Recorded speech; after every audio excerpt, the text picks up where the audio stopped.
For the First Alert update we first brought you this morning, Aaron's company and Brillion making immediate layoffs on its second, third, and weekend shifts. In a statement this morning, the company said, quote, "We are rebalancing our manufacturing workforce across our different locations and shifts to maximize production output." End quote. Now, it was exactly 1 year ago today that the company announced a $38 million investment in a new manufacturing and warehouse facility in Fayetteville, Tennessee, a move that created 369 jobs.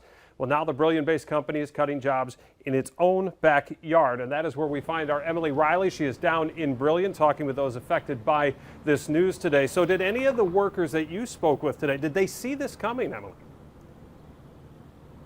Chris, every single person that I spoke with today who was affected by this layoff said that they went into work just not knowing this was going to happen. There was no warning that they had received, and those that I spoke with said that they had arrived at work that day, worked for about 2 hours into their shift when over the PA system they had learned that they were no longer employees of the company. And they also said that there were police presence there. But beyond that, they had gone into work like it was any other day before that. Okay, and this was yesterday, and we still haven't heard an exact number of people, Emily, that have been laid off. So what have you been able to piece together down there today? Right. Those that I spoke with today said that it was somewhere around 250 to 300 employees that were affected by these layoffs. But we're working to verify that still. That's just, from those that I had been just speaking to about the layoffs, those that have been affected.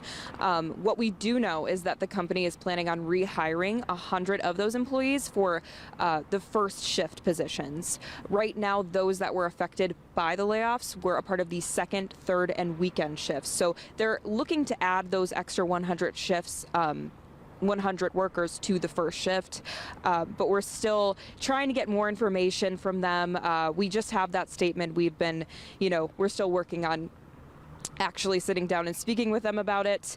But beyond that, the employees are looking to fill 100 extra in the first shift.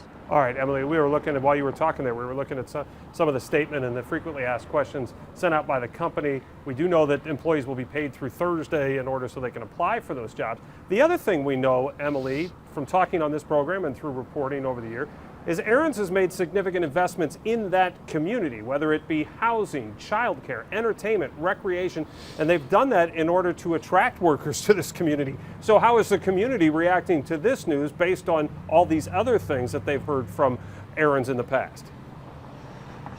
Right, and that sentiment has been shared across the city, it seems.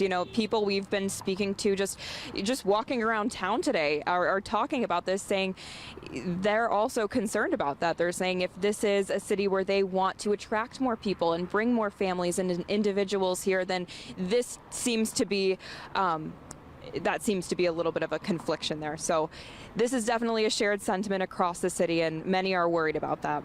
All right, Emily, thanks so much. We'll have more on this reaction to this big story coming up tonight at 5 o'clock.